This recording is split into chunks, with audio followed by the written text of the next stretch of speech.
Selanjutnya adalah mean, modus, dan median data berkelompok. Jadi yang disebut data berkelompok itu adalah data yang di situ penyajiannya dalam suatu distribusi frekuensi, bisa merupakan distribusi frekuensi tunggal maupun distribusi frekuensi berkelompok, seperti yang sudah kita coba buat di pertemuan minggu yang lalu.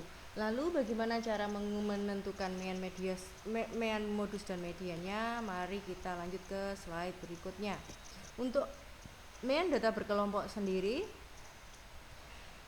ini apabila data sudah disajikan dalam distribusi frekuensi, jadi memang data berkelompok itu kita sajikan dalam distribusi frekuensi, di mana X1 terjadi sebanyak F1 kali, X2 terjadi sebanyak F2 kali, dan seterusnya sampai XK terjadi sebanyak FK kali. Maka rumus mean data tersebut adalah X bar sama dengan sigma FI dikalikan XI, I-nya jalan mulai 1 sampai dengan K, dibagi dengan sigma FI, I-nya mulai 1 sampai dengan K.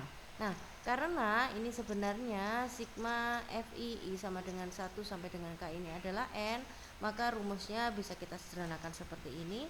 X bar itu bisa kita cari dari sigma FI dikalikan XI, I-nya jalan mulai 1 sampai dengan K dibagi dengan N, dimana X bar itu adalah rata-ratanya atau meannya, XI adalah nilai tengah kelas interval ke I, kemudian FI adalah banyaknya data kelas interval ke I atau frekuensinya, dan N itu adalah banyaknya data. Itu untuk mean. Selanjutnya kita ke pengertian atau rumus untuk modus data berkelompok. Untuk modus data berkelompok dapat dicari dengan rumus sebagai berikut. Modus itu bisa kita cari dengan B modus. Ini adalah batas atas kelas modus yang sebenarnya ditambah dengan P. P ini adalah lebar kelas, kemudian dikalikan dengan B1 per B1 plus B2. Untuk pengertiannya, B modus itu adalah batas bawah sebenarnya kelas modus. Kelas modus adalah interval dengan frekuensi terbanyak. Kemudian P adalah panjang kelas interval pada kelas modus. Jadi nanti kalau sesudah kita tentukan kelas modusnya, maka kita bisa menentukan panjang kelas intervalnya di kelas modus itu. Kemudian B1 adalah selisih frekuensi kelas modus dengan frekuensi sebelumnya, dan B2 itu adalah selisih frekuensi kelas modus dengan frekuensi sesudahnya. Jangan lupa untuk mencatat rumus ini karena nanti selanjutnya akan kita terapkan pada contoh. Ya, ini untuk mencari modus. Mean sudah, modus sudah, sekarang kita mencari median data berkelompok.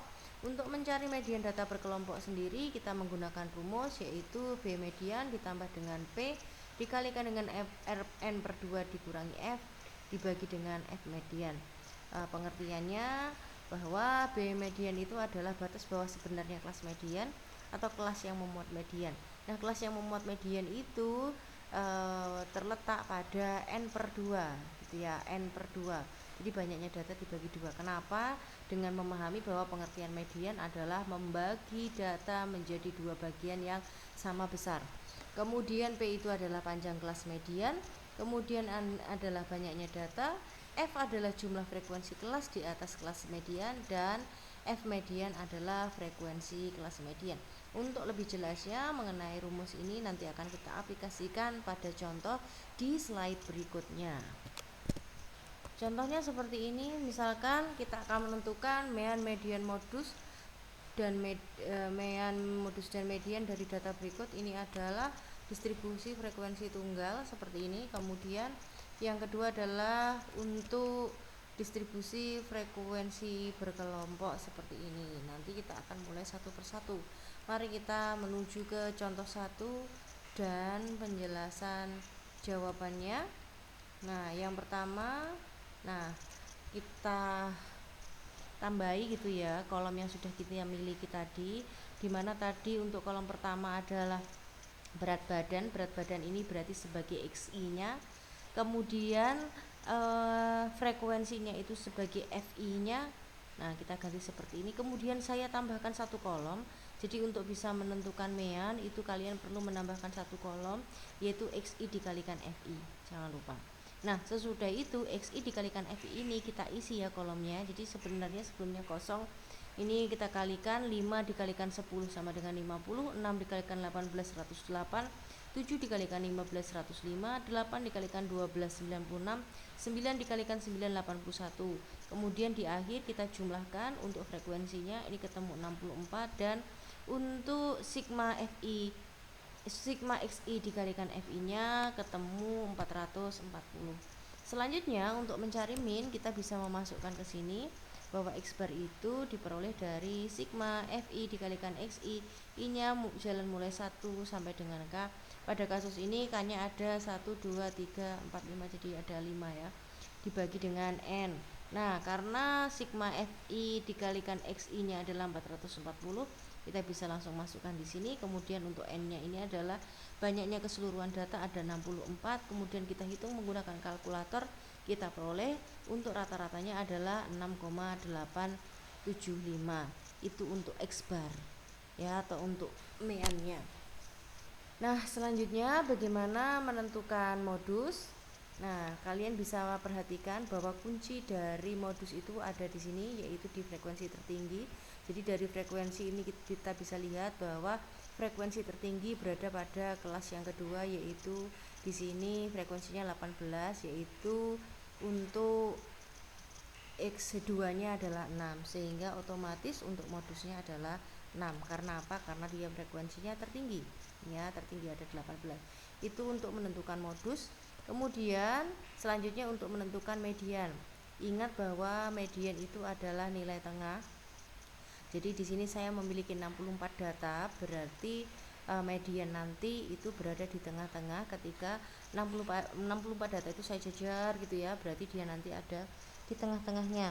Namun untuk mempermudah kalian bisa menggunakan rumus yang sebelumnya untuk median data tunggal, yaitu karena n-nya sama dengan 64 berarti dia merupakan bilangan genap, maka kita menggunakan rumus yang ini untuk bilangan genap. Kita masukkan 64-nya seperti ini, 64 dibagi 2, 64 dibagi 2, sehingga kita peroleh untuk perhitungan ini adalah setengah dikalikan data ke-32 dan ditambahkan dengan data ke-33. Nah untuk mengetahui yang manakah data ke-32 dan ke-33, nah ini kita lihat bahwa ketika kita jumlahkan ini kan 10 ditambah 18 ada 28, padahal datanya di data ke-33. Maka dari itu karena tidak mencukupi, berarti otomatis nah ini ya kelas mediannya itu berada di kelas yang ketiga. Karena apa? Karena data ke-32 dan data ke-33 itu pasti ada di sini ya. Letak data ke-32 dan ke-33 ada di sini. Ini kan 28 ke-33 itu ada 5 ya, sekitar berarti ada di sini. Nah, karena dia ada di sini berarti kita bisa mengetahui bahwa data ke-32 itu adalah 7 dan data ke-33 juga 7. Sehingga ketika kita masukkan 7 ditambah 7 14 dibagi dengan 2, kita peroleh 7. Nah, untuk data ini sudah kita temukan bahwa meannya adalah 6,875, modusnya adalah 6 dan mediannya adalah 7. Jadi kalau kalian perhatikan sebenarnya antara mean, median dan modus itu nilainya tidak terpaut jauh ya. Ini 6, ini 7, ini 6,875. Ini kalau dibuatkan juga masih 7. Seperti itu untuk data berkelompok, ukuran pemusatan data untuk data berkelompok. Contoh yang pertama. Untuk contoh yang kedua nanti kita akan menuju slide berikutnya. Contoh yang pertama sudah, mari kita lanjutkan pada contoh yang kedua. Jadi distribusi frekuensinya dinyatakan dalam distribusi frekuensi berkelompok, yaitu berat badan kemudian frekuensinya masing-masing sudah saya pindahkan di sini. Jadi aslinya tabelnya terdiri dari 2 kolom saja, tetapi karena kita nanti membutuhkan sigma XI dikalikan FI, maka saya menambahkan ada 2 ini ya. Ada 2 kolom. Kolom yang pertama nanti akan saya isi dengan nilai tengahnya. Kemudian kolom yang kedua ini tambahannya akan saya isi dengan XI dikalikan FI. Jadi untuk data berkelompok yang memiliki kelas interval seperti ini, kita akan menggunakan atau kita akan menentukan titik tengahnya terlebih dahulu. Nah, untuk mencari titik tengah kalian bisa melihat dari 60 ke 62 ini yang berada di tengah kan berarti 60 sampai 62 itu kan 60, 61, 62, berarti yang di tengah adalah 61 ya. Kemudian 63 sampai 65 berarti yang di tengah-tengah adalah 64 dan seterusnya. XI sudah kita dapatkan, selanjutnya kita bisa kalikan dengan FI masing-masing. Kita kalikan, kemudian kita cari sigmanya. Ini untuk FI nya 100, untuk XI dikalikan FI ketemunya adalah 6745. Kalau sudah ketemu sigma XI dikalikan FI, maka bisa masukkan ke rumus mainnya, yaitu X bar itu sama dengan sigma FI dikalikan XI. I-nya jalan mulai 1 sampai K dibagi dengan N. Sigma XI dikalikan FI nya adalah 6745, masukkan di sini. Kemudian untuk FI nya adalah 100, masukkan ke sini sehingga kita peroleh 67,45. Itu untuk penghitungan meannya. Selanjutnya kita akan menentukan modus. Ini rumusnya sudah saya tulis seperti ini. Seperti ini untuk modusnya. Jadi ini adalah B mod, ini adalah batas bawah yang sebenarnya dari kelas modus. Jadi nanti kita harus menentukan kelas modusnya ada di mana. Kemudian ditambah dengan P ini adalah panjang kelas dikalikan dengan B1 per B1 ditambah dengan B2. B1 ini adalah selisih antara frekuensi kelas modus dengan kelas di atasnya, dan B2 adalah selisih antara frekuensi kelas modus dengan kelas di bawahnya. Nah, untuk bisa memasukkan ke rumus ini, pertama-tama harus kita tentukan dulu kelas modus. Ingat kuncinya untuk modus sendiri itu adalah data atau dia memiliki frekuensi terbesar. Jadi kalau kita perhatikan frekuensinya yang terbesar ada di kelas interval nomor 3 ini. Ya. Nah, ini saya lingkari, ada yang di nomor 3 ini. Dari sini kita ketahui bahwa frekuensi tertinggi atau merupakan kelas modus atau modus terletak pada ini merupakan kelas modus, sehingga otomatis modus itu akan terletak pada interval kelas yang ketiga ini. Nah, kemudian karena kita membutuhkan B mod atau batas bawah sebenarnya dari kelas modus, bisa kita cari dengan cara ini menjumlahkan batas atas kelas sebelumnya dengan batas bawah kelas modus. 65 ditambah 66 dibagi 2 kita peroleh 65,5. Kemudian B1 nya kita dapatkan ini adalah selisih frekuensi kelas modus dengan frekuensi kelas sebelumnya, berarti 42 dikurangi 18 kita peroleh 24. Sedangkan B2 adalah selisih antara frekuensi kelas modus dengan kelas sesudahnya, ini selisihnya adalah 15. Kemudian untuk panjang kelasnya sendiri bisa kita cari dengan ini kita cari batas bawah dan batas atas sebenarnya. Batas bawahnya adalah 65,5, sorry ini harusnya 65,5, kemudian batas atasnya adalah 68,5, sehingga P nya kita peroleh 68,5 dikurangi 66,5 sama dengan 3. Kalau sudah kita dapatkan seperti ini, masukkan ke rumusnya. Nah, kita masukkan ke rumusnya, kita peroleh di sini B modusnya adalah 65,5 ditambah dengan P nya adalah 3 dikalikan dengan B1 nya adalah 24 per B1 nya 24, B2 nya adalah 15. Kemudian dengan bantuan kalkulator kita akan mendapatkan bahwa modus dari data pada distribusi frekuensi ini adalah 67,35. Modus sudah kita hitung, selanjutnya yang belum adalah menghitung mediannya. Sama caranya adalah yang pertama-tama harus kita cari kelas mediannya terlebih dahulu. Ini ya rumusnya ini ya.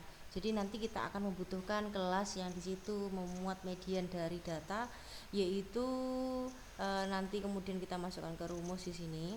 Nah, kita lihat bahwa kuncinya untuk median itu berada pada data n per 2, atau kita bagi data menjadi dua bagian sama besar.